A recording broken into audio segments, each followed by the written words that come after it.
सभी मंत्री महोदय एवं समस्त यहाँ पर मातृशक्ति पितृशक्ति उपस्थित हैं, आप सभी को विश्व आदिवासी दिवस की हार्दिक हार्दिक शुभकामनाएं, वंदन अभिनंदन सेवा व्यवहार या भी प्रेषित करता हूँ। साथियों, मैं आज इस मूल निवासी दिवस के बारे में थोड़ा सा अपना वक्तव्य रखना चाहूँगा, दोहराना चाहूँगा। जैसे कि आज इस विश्व आदिवासी मूल निवासी दिवस मनाने की परंपरा, मनाने की आवश्यकता क्यों पड़ी, पूरे विश्व को क्यों पड़ी कि आदिवासी दिवस मनाने का? जो विश्व की सबसे बड़ी संस्था है, जो सेकेंड वर्ल्ड वॉर के बाद उसका ऑर्गेनाइजेशन हुआ था, यूनाइटेड नेशन ऑफ संयुक्त राष्ट्र संघ, जो विश्व शांति के लिए कार्य करता है, विश्व शांति के लिए कार्य करता है, उन्होंने आज की वर्तमान परिप्रेक्ष्य को देखते हुए आज की आधुनिकता के युग में चकाचौंध में मानव इतना मदहोश हो चुके हैं कि वो प्रकृति को संरक्षित रखना भूल गए। अगर प्रकृति को संरक्षित अगर किसी ने रखा है तो वह आदिवासी समाज रखा है। आदिवासी समाज पूरी दुनिया में अगर प्रकृति पर्यावरण को संरक्षित रखने का कार्य किया है तो वो सर्व आदिवासी समाज रखा है, क्योंकि आदिवासी प्रकृति की पूजा करते हैं और जो जिसकी पूजा करते हैं उसको कभी नुकसान नहीं पहुंचाते हैं। और प्रकृति की पूजा करते हैं, सर्व समाज प्रकृति की पूजा करते हैं, दूसरे लोग जल से पूजा करते हैं, आदिवासी समाज जल की पूजा करते हैं। दूसरे लोग अग्नि से पूजा करते हैं, आदिवासी समाज अग्नि की पूजा करते हैं। और दूसरे लोग पत्तों से पूजा करते हैं, बेल पत्तियों से पूजा करते हैं, आदिवासी समाज पेड़ पौधों की पूजा करते हैं। आज हमारे जो गोत्र व्यवस्था भी बनी है सब आदिवासी समाज की, जो प्रकृति से जुड़ा हुआ है। अगर मैं मराठी हूँ तो मेरा भी उस समय जिम्मेदारी सौंपा गया था कि आप उस पेड़ की रक्षा करेंगे। जैसे मराठी चाहे सत्तेगा हो चाहे कुराव हो, सबको पेड़ों और जीव जंतु की संरक्षण करने के लिए उनको जिम्मेदारी सौंपी गई थी। इसलिए सर्व आदिवासी समाज प्रकृति की पूजा करते हैं। तब संयुक्त राष्ट्र संघ ने सोचा कि आज के वर्तमान परिप्रेक्ष्य में ग्लेशियर पिघल रहे हैं, पर्यावरण डिस्टर्ब हो रहा है, पूरा इकोसिस्टम डिस्टर्ब हो रहा है। अगर यहाँ पर पृथ्वी को, धरती के जीव जंतुओं को अगर संरक्षित बचाना है तो आदिवासियों के जीवन शैलियों को बचाना होगा और आदिवासियों को बचाना होगा। और इस विश्व आदिवासी दिवस के अवसर पर 9 अगस्त के दिन ही संयुक्त राष्ट्र संघ ने एक मीटिंग रखा था 1984 में, और आधिकारिक तौर से 1994 में यह अधिघोषणा कर दिया था कि सारे विश्व के लोगों को बताया कि विश्व आदिवासी दिवस 9 अगस्त को मनाया जाएगा।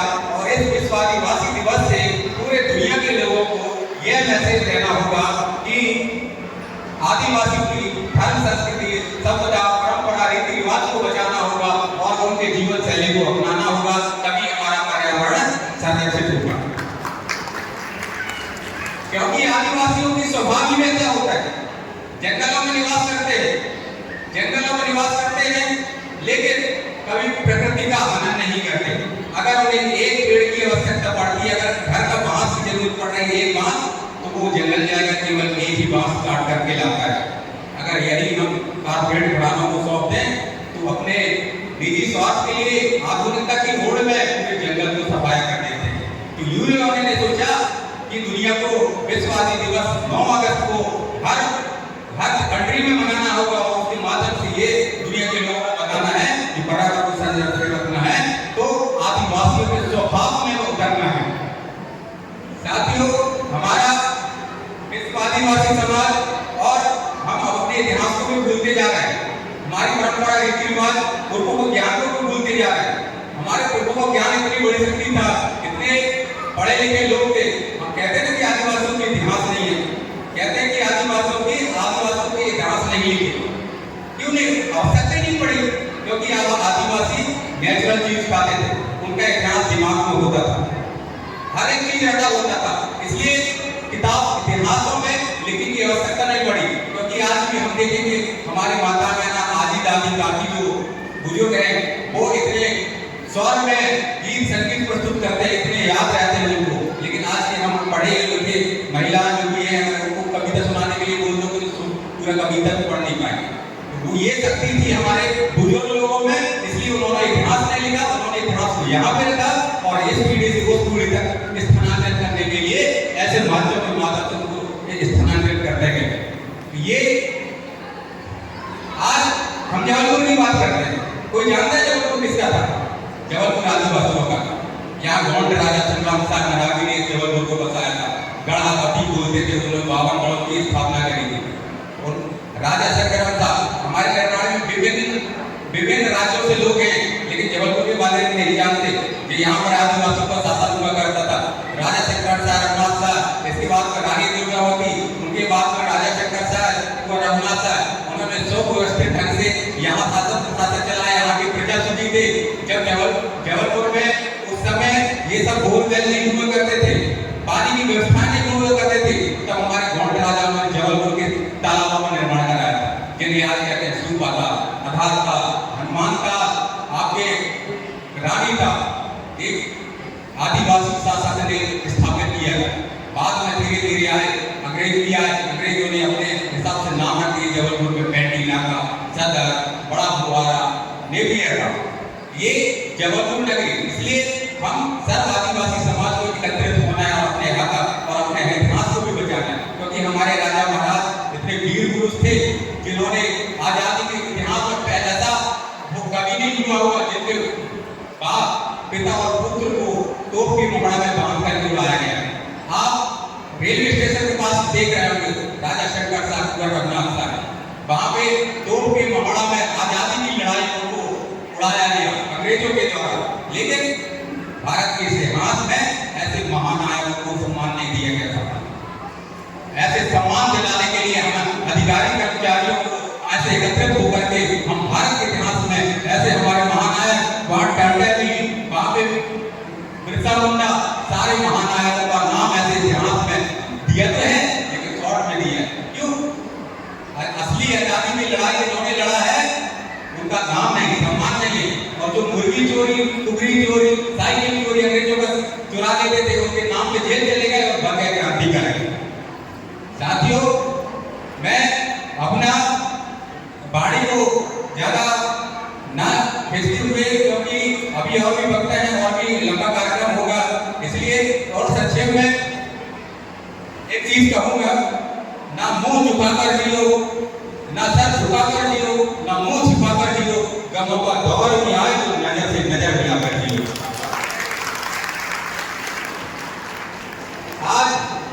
आज के वर्तमान परिप्रेक्ष्य में हमें आवश्यकता है हमारे समाज के उत्थान के लिए, हमारे लोगों को बड़े बड़े पदों में पहुंचाने की, IAS, IPS, डॉक्टर, इंजीनियर बनाने की। और यहाँ पर हमारे युवा साथी भी बैठे हैं जो जिनको अध्ययनरत होंगे, पढ़ाई कर रही होगी, उनसे कहना चाहूंगा, पढ़ाई कर रही है तो इतना पढ़ाई करिए कि आप IAS, IPS बनकर ही निकलिए। और जिनकी पढ़ाई छूट गई है वो उनको चिंतित होने की जरूरत आवश्यकता नहीं है। आप भी आज नेता भी बनिए जो जिनकी पढ़ाई छूट गई है, या तो बड़े बड़े वर्कशॉप में जाइए, वहाँ से ट्रेनिंग लीजिए और अपना वर्कशॉप के लिए टेक्निकल नॉलेज को लिए वहाँ पर। और हम अभी जैसे हम फैक्ट्री में कार्यरत हैं, हमारे फैक्ट्री में भी बहुत से टेंडर्स होते हैं, उनमें आदिवासियों को क्या रिजर्वेशन है। जैसे यहाँ पे कॉन्ट्रैक्ट लेबर आते हैं, उनके आदिवासियों के लिए रिजर्वेशन है, 25% का ऑर्डर उनको देने ही है, लेकिन हमारे आदिवासियों को ये मालूम नहीं है, तो हमारे आदिवासी का ठेकेदार जाता नहीं है, वो रिजर्वेशन का फायदा मिल नहीं पाता, सारे लेबर कॉन्ट्रैक्ट दूसरे लोगों को ही जाता है। तो इसके लिए अगर जो सक्षम है तो वो ठेकेदारी का भी काम करिए, ठेकेदारी का कार्य करते जाइए, जिससे हमारे आने वाली पीढ़ी प्रेरणा देगी और हमारे समाज का उत्थान होगा।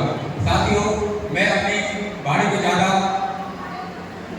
न ले जाते हुए वाणी को यही ग्राम देना चाहूंगा। काम करो ऐसा कि पहचान बन जाए, काम करो ऐसा कि निशान बन जाए, कदम चलो ऐसा कि निशान बन जाए,